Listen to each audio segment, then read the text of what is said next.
আসসালামু আলাইকুম রহমতুল্লাহ। সাদা পানিতে রেণু চাষ কেন 3 থেকে 4 গুণ বেশি লাভজনক এবং সাদা পানিতে রেণু চাষ করে কিভাবে 3 থেকে 4 গুণ বেশি উৎপাদন বাড়ানো যায়, এই টোটাল পদ্ধতি বা কৌশলটা নিয়ে আজকে আপনাদের সাথে আমি আলোচনা করব। তা আপনাদের এর আগে একটু ধারণা দিতে চাই যে আমরা যখন রেণু এনে পুকুরে ছাড়ি সাদা পানিতে, তখন পরিবহন জনিত ধকলের কারণে এবং দুর্বলতা জনিত কারণে সাধারণত 5 থেকে 10% রেণু তখনই মারা যায় এবং এই রেণু থেকে ধানিতে রূপান্তরিত করার যে সময়টা, এই সময়ের ভিতরে আরো 15 থেকে 20% রেণু মারা যায়। অর্থাৎ সাদা পানিতে রেণু চাষ করলেও আমরা কিন্তু নর্মালি ধানি পর্যন্ত রূপান্তরিত করতে প্রায় 25 থেকে 30% রেণু আমরা হারিয়ে ফেলি। কিন্তু আমরা যখন পুকুর প্রস্তুতির পর রেণু ছাড়ার পূর্বে জীবাণুনাশক ব্যবহার করার জন্য আমরা রেণু ছাড়ার সাথে সাথে 25 থেকে 30% রেণু ইনস্ট্যান্টলি মারা যায়, আমরা এটা টিকাতে পারি না। এটা কেন মারা যায়? একটা ডিম থেকে যখন বাচ্চা ফুটে বের হয়, তখন সে শুধুমাত্র একটা মাংসপিণ্ড। এই মাংসপিণ্ডটায় আমাদের এর হাড় গঠন করতে হয়, এর দেহের বিভিন্ন কোষ গঠন করতে হয়, এর হার্ট গঠন করতে হয়, এর রোগ প্রতিরোধ ক্ষমতা তৈরির ব্যবস্থা আমাদের নিতে হয়। এই সময়টায় যখন তার একদম স্বচ্ছ নিরাপদ একটা পরিবেশ দরকার, এই পরিবেশটা না দিয়ে যখন আমরা জীবাণুনাশক প্রয়োগ করি, তখন আমাদের পুকুরের যে প্রাকৃতিক পরিবেশ সেটা নষ্ট হয়ে যাচ্ছে, আমাদের অক্সিজেন সংকট হচ্ছে। এ কারণে ছাড়ার সাথে সাথেই আমাদের রেণুগুলো যথেষ্ট পরিমাণে মারা যাচ্ছে। কারণ একটা মাছ সে কিন্তু স্বাভাবিক অবস্থায় স্বাভাবিক পানিতে সে অভ্যস্ত।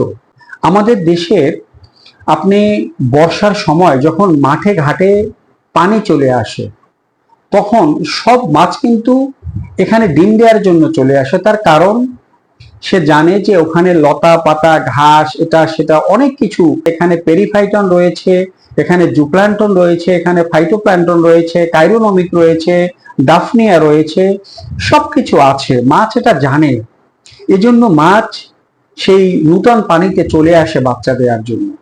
তা আমরা তো সাধারণত সব মাছ আমরা তো দেখতে পারি না যে বাচ্চা দেয়, কিন্তু শোল মাছ এবং টাকি মাছ, এই দুটো মাছ কিন্তু আমরা সাধারণত খুব দেখি। কারণ অন্যান্য মাছ যখন বাচ্চা দেয়, শোল মাছ, টাকি মাছ, বোয়াল মাছ, এই মাছের মাও জানে যে ওইখানে গেলে এই যে ধানি জমিন অথবা লতা পাতা ঘাস গুমলো যেখানে রয়েছে, সেখানে গেলে আমি আমার বাচ্চার খাদ্যটা ওখান থেকে পাবো, এজন্য সেও সেখানে চলে আসে। এই যে বাচ্চাটা, আমি সাধারণত শোল মাছ টাকি মাছটাই বলি, যে শোল টাকি যে পরিমাণে বাচ্চা দেয়, এই বাচ্চা যদি সব টিকে যেত, তাহলে আমাদের দেশে মাঠ ঘাট নদী নালা পুকুর ডোবায় শোল মাছ টাকি মাছের কি কোনো অভাব থাকতো? এরা কেন মারা যাচ্ছে? বিভিন্ন রাক্ষসে মাছ তো খাচ্ছে। এর জন্য যে একদম ন্যাচারাল যে পরিবেশটা দরকার, একদম স্বাভাবিক যে পরিবেশটা দরকার, সেই পরিবেশটা কিন্তু মাঠে পাচ্ছে না। এখানে অ্যামোনিয়া রয়েছে, এখানে পানি কম রয়েছে, এখানে তাপমাত্রা নিয়ন্ত্রণের কোনো ব্যবস্থা নেই। কোথাও পানি হয়তো 1 ফিট, কোথাও 6 ইঞ্চি, কোথাও 1.5 ফিট। আমরা যখন রেণু চাষ করি তখন তো সাধারণত 3.5 থেকে 4 ফিট 5 ফিট পানি আমরা নিয়ে রাখি, কিন্তু মাঠে ঘাটে তো এরকম থাকে না। এজন্য এই রেণুগুলো কিন্তু সার্ভাইভ করতে পারে না, হয়তো 10% মাছই বেঁচে থাকে। তো এটা কেন মারা গেল? বেঁচে থাকার জন্য তার যে পরিবেশটা দরকার, সে কিন্তু সঠিক পরিবেশটা এখানে পাচ্ছে না। এই কারণেই অধিকাংশ রেণু এখানে মারা যাচ্ছে। তো আমরাও যখন পুকুরে জীবাণুনাশক প্রয়োগ করছি, তখন এখানে খারাপ ব্যাকটেরিয়া ভালো ব্যাকটেরিয়া এটা তো নষ্ট করছি, বরং ন্যাচারাল যে ইকোসিস্টেমটা এটাও আমরা নষ্ট করে ফেলছি। যেমন আপনি 1 গ্রাম পানির ভিতরে যদি 1 ফোঁটা বিষ ঢেলে দেয়া হয়, সেটা হোক গভীর নলকূপের স্বচ্ছ পানি, আপনি কি ওই পানিটা কখনো খাবেন? ওই পানিটার স্বাভাবিক পানি যেরকম থাকে ওই পানিটা কি সেরকম স্বাভাবিক থাকবে? এটা যদি না থাকে, তাহলে মাছের জন্ম মৃত্যু, তার জীবন চক্রটা চলে যে পানিতে, সেই পানিটাকে জীবাণুনাশক প্রয়োগ করে আমরা কিভাবে তার নিরাপদ পরিবেশ নিশ্চিত করতে পারি? এজন্যই আমি বলি যে আপনারা সবসময় সাদা পানিতে রেণু চাষ করবেন। এই যে রেণুটা ডিম থেকে একটা সদ্য মাংস পিণ্ড হয়ে চলে আসলো, এখানে কোনো রকমের অক্সিজেনের ঘাটতি রাখা যাবে না। এখানে কোনো রকম কোনো রাসায়নিক বা কোনো কেমিক্যাল ব্যবহার করা যাবে না। একদম স্বচ্ছ নিরাপদ একটা নির্মল অক্সিজেন এই রেণুটার জন্য দরকার হবে জীবনের প্রথম অংশে, তার শুধু বেঁচে থাকার জন্য। এরপরে এর হাড় গঠন, এর রোগ প্রতিরোধ ক্ষমতা বাড়ানো, এর দেহে মাংস ধরানো, অর্থাৎ একে সুস্থ স্বাভাবিক আমাদের যে এই পরিবেশটা, এই পরিবেশের সাথে অ্যাডজাস্ট করতে, পরিবেশের সাথে মানায় নিতে যে সময়টা লাগে, এই সময়টা দিয়ে তাকে এই পরিবেশের সাথে সেট করে নিতে হবে। তো এজন্য আমরা কি করব? আমরা যখন রেণুর পুকুর প্রস্তুতির সময় চুন, লবণ, ছাই, তারপরে ব্লিচিং পাউডার বা কপার সালফেট এটা যখন আমরা ব্যবহার করি, তখন আমরা আমাদের পুকুরের মাটি বা পানিটাকে আমরা একদম নিরাপদ করে ফেলতে পারি।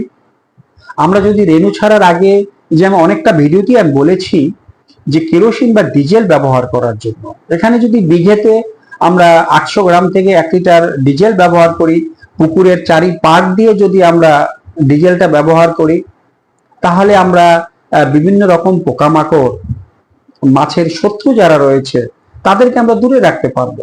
এবং যারা পানিতে রয়েছে, পানিতে ডিজেলটা ব্যবহার করলে সেই পোকামাকড় গুলো মরে যাবে, আমরা পানিটাকে নিরাপদ করতে পারবো।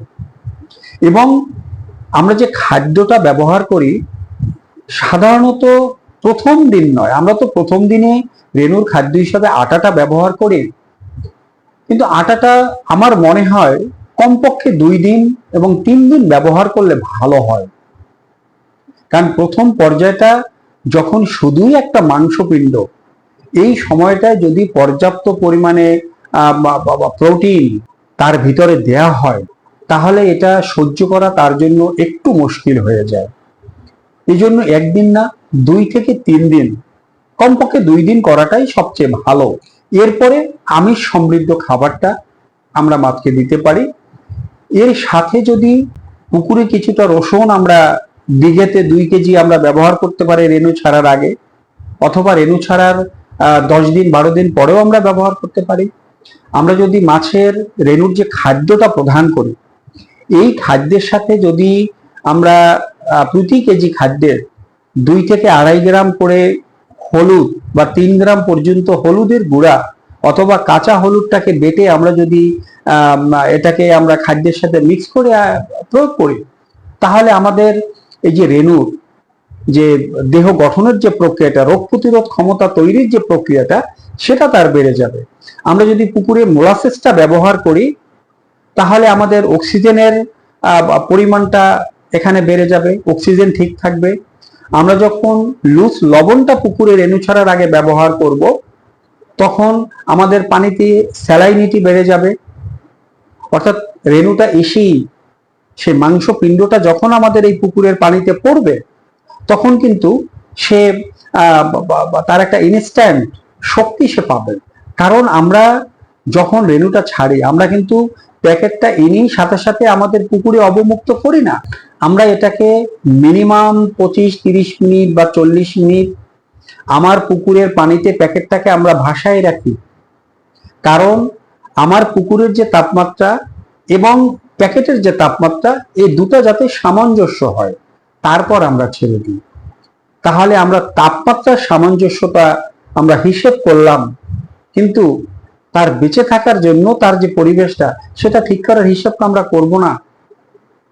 এজন্যই আমি বলি যে আপনারা যদি সাদা পানিতে, স্রেফ সাদা পানি, চুন, লবণ ছাই, মোলাসেস সবকিছু দিয়ে পুকুরটাকে প্রস্তুত করার পরে রেণুটা ছাড়ার আগে শুধুমাত্র শতকে সর্বনিম্ন 500 গ্রাম, সর্বোচ্চ 1 কেজি পর্যন্ত আপনারা লবণটা পুকুরে প্রয়োগ করেন।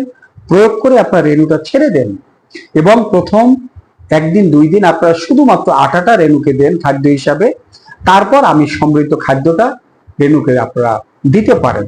এতে আপনার রেণুর উৎপাদন অনেকাংশে বেশি হবে।